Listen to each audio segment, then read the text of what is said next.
Welcome to Pep Talks, a patient experience podcast where we share stories of promise, our culture of connection and care.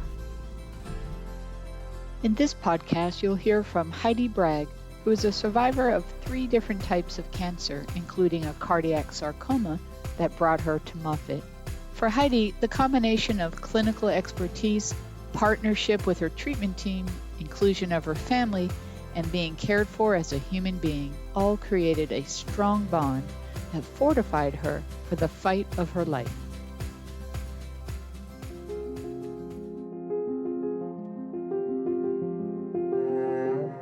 Hi, I'm Heidi Bragg. I'm a mom and a wife and a communications and marketing expert. My family and I now live in Eugene, Oregon, but we lived in Northport in Florida when I was getting treatment at Moffitt. I'm a 3-time cancer survivor, and that's 3 different cancers, not 3 times. Because I always say #overachiever because, I had to go above and beyond, I guess. The 3 cancers I've had are first, adenocarcinoma of the colon, second, a cardiac sarcoma, and third, urothelial cancer. And the first and the third are related to Lynch syndrome, which I have, which we discovered when we did analysis of the tumor from my first cancer, the colon cancer. I was diagnosed with colon cancer back in 2013, and I had a complete colectomy. I had a J pouch and an ostomy bag for a while. That makes you feel like a woman. It was not my favorite time, but everything healed and my insides were put back on my insides, and I was going on with life. And I was just about at my 5-year mark, and I had some weird symptoms. I had something that I thought might be related to migraine where I could think of words, but I couldn't articulate them. So I called my neurologist and he said, "You've had some weird things with migraine before. If it happens again, go to the ER." One day, could not lift my arm to sign a receipt. And so I called my husband and said, "We need to go to the ER." And my brother's an ER physician. And he said, "Don't leave until they've done these 5 tests." And it was like CT, MRI, echo, all those things. The next morning they did the echo, and my cardiologist, my new cardiologist, because I've never had cardiac problems, came in and said, "You have a massive tumor in your left atrium, and we would like to do emergency open heart surgery tomorrow, and please don't get out of the bed without a nurse there, and just move as little as you can because we don't want you to have a heart attack or stroke out," because that tumor, which ended up being a 7-centimeter tumor in my left atrium, was almost completely occluding the flow of blood through my atrium. So we knew this was something rare-ish. They thought it was a benign myxoma, but when they took it out, they realized it was not, and it was malignant. And my surgeon said it was the biggest patch he'd put on a heart. So then we're thinking, what do we do? I had an oncologist who'd been following me for the colon cancer. I went to her as soon as I was healed up slightly. And she said, "This is basically 100% fatal, and this will be the thing you die of, most likely." And she's a good friend, and I appreciate her being straight with me, but I'm like, what now? She said, "I would go to Moffitt. Go to Moffitt, talk to them, see what they can do to help prolong your life."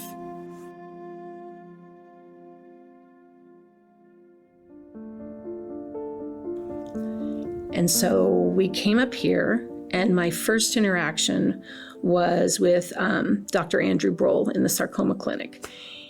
We're sitting in that room with Dr. Brohl, and I asked him, why would I want to go through treatment?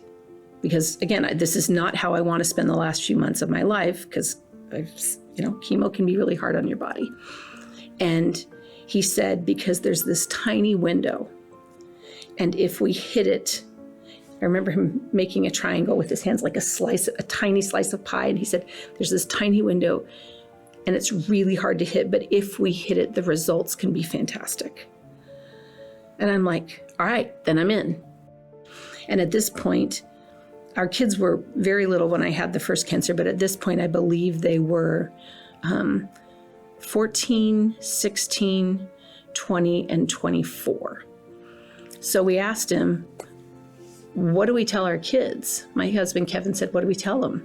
And he said, I would tell them, this was July, I would tell them Mom's probably going to be around at Thanksgiving, but we don't know about Christmas. That part of telling the kids was the absolute worst moment. But the fact that Dr. Brohl was honest with us and gave us that information to give our kids was reassuring for them. Because in every case where I've spoken with people or talked with friends, kids imagining what's possibly happening is so much worse than them having some facts and boundaries around what they need to think about at that time. And so I did 6 weeks of radiation, kind of standard, 5 days a week, 6 weeks, got 60 gray straight to the heart, which they normally try to avoid because my margins from that big bovine patch still were not clean. So we did the radiation, and then I did 9 weeks of chemo. And almost 6 years later, I'm still here. So when people say, I'm a person of faith, and when people say, thank God, I'm like, no, we have a conversation daily because I'm grateful to be here. I got to see children get married. I got to be there for college graduations. I've gotten to do a lot of really incredible things that 6 years ago I didn't know I'd get to do.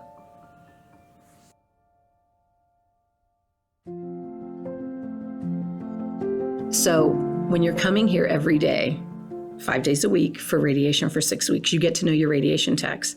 And I had two in particular that stood out, Brian and Jolly. Her first name's Michelle, but she doesn't like that, so it's Jolly. And in fact, I saw Brian today and just said, hey, he's like, hey, why are you here? I'm like, it's just a checkup. But they would take me in, get me lined up, and they knew I liked 90s dance music. And so they would put on 90s dance music every day for me while I'm lying there looking at that beach scene that you see when you're on your back in your little radiation session.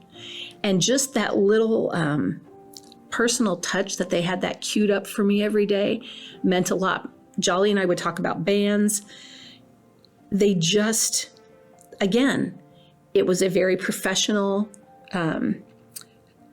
accurate, precise process that was humanized in a way that made me feel like I was just coming to see some people I knew, and I was going to have to be on the table for a while, but it took the weirdness out of it to a great degree, but it just felt very comfortable after the first couple of times. The first day I was here, so I'm meeting with Dr. Brohl. At that time, Anya was the nurse I was seeing. We've decided to go through treatment. They said they wanted to do a foundation study on my tumor, which is prohibitively expensive. And so they said, we're calling in our social worker, Olivia Luginski, who came with the forms and helped me. They all helped me fill everything out. Olivia talked about financial aid things with us. She was just a partner in this care team from the beginning. So one of the things Olivia mentioned when we came in is talking about perhaps getting a mental health counselor or some kind of behavioral support that could help us through this process. And we had already established with a provider, but I liked that they talked about treating the whole person. She's the one who told me about, there's a massage clinic across the street. You can do yoga. There are various other support things. They told us they had a program for children of patients called Families First.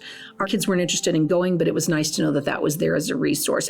And since then, she and I talk all the time. I'm like, hey, do they have an updated hotel list? Because lots of hotels around here offer a Moffitt rate. And that's really, really helpful when you're coming and staying for a week. Or she's the one who told me about Pep Talk. She's like, I think you should talk to these guys because you've got a story. And so that's why I called you guys. She's helped me with my podcast.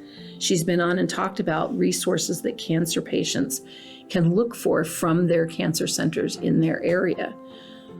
So I just liked that it felt like complementary care from day one. And again, it's a piece of this whole multifaceted sort of tapestry of care that's woven together by a lot of individual threads. And I think that's a point that needs to be made, whether it's environmental services or it's people coming in with therapy dogs, which I loved, or it's people telling me about the resources that are available. They may not feel like that their one discrete moment makes a difference, but I don't think they realize how the aggregate of all those moments creates something really extraordinary for patients and their families. To have these little support systems come in through various people helps lift you up when things feel really, really heavy and debilitating and hard to carry on your own.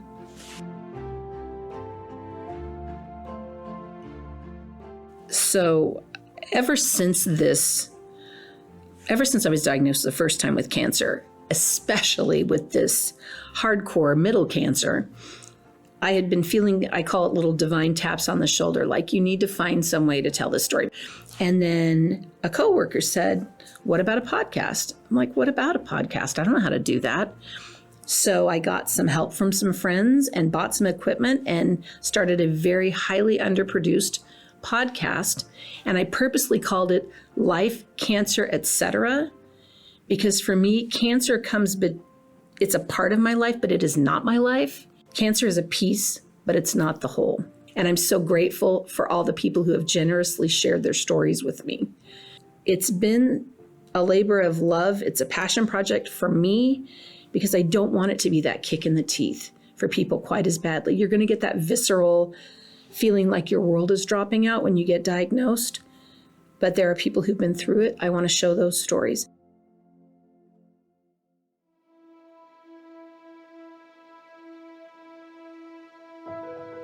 People ask me every time, why do you fly back to Florida to get treatment? You live really as far across the country pretty much as you can. And I tell them, because these are my people and my people are invested in me. And I would bring my kids and my husband in and say, okay, you guys, these are the people I'm living for. You're brilliant. You figure it out and tell me what to do. But here are the stakes. This is why I want to stay around. And it only takes somebody coming with me once, because I have to have someone with me after procedures. It only takes a friend coming once to go, oh, I totally get why you go back there. There is something about this place that is unique. I've been to different cancer centers and seen different approaches and seen very caring people working in oncology. But there is something about the way things are done at Moffitt. You can tell that your hiring is not just for skill, but for value fit and culture fit. And that dedication to patient-centered care, patient and family-centered care, really comes across. And for us, it came across from day one. So if I had the opportunity to speak to team members as a whole, regardless of whatever their role is, this is what I would tell them. I don't know if they realize that from when you walk up and drop your car off, if that valet is upbeat and says hi and opens the door for you and takes your key, and then you walk in and you check in, and those people are upbeat and you develop a relationship with them. And then you go back with your MA, and the MA is another touch point, making you feel cared about as a person. Then you're with your nurse, then you're with your provider, then you go to the cafeteria, then housekeeping or environmental services is coming through, and they're talking to you and asking how you're doing. I don't know if they realize individually how much that makes a difference, because it's the aggregate of all those positive acts over the course of a day's visits at Moffitt that changes how you feel about that experience. That you come out of here, even though it's hard, even though sometimes it's depressing, but you come out of here feeling cared for and acknowledged as a fellow human on this planet. I love my Moffitt people. They're my people. Andrew Brohl is my medical oncologist. Arash Nagavi is my radiation oncologist. Caitlin Kukulis, his PA, is my PA. Colleen Volosky and Sarah Logan in endocrinology, they're my people. Phil Spees is my surgeon. Yoli Pina is my neuro-oncologist. These are my people, and they are my team, and I feel a very personal and emphatic connection to them, and not just the care they provide medically, but the care they provide for me and my family. They're my Moffitt people.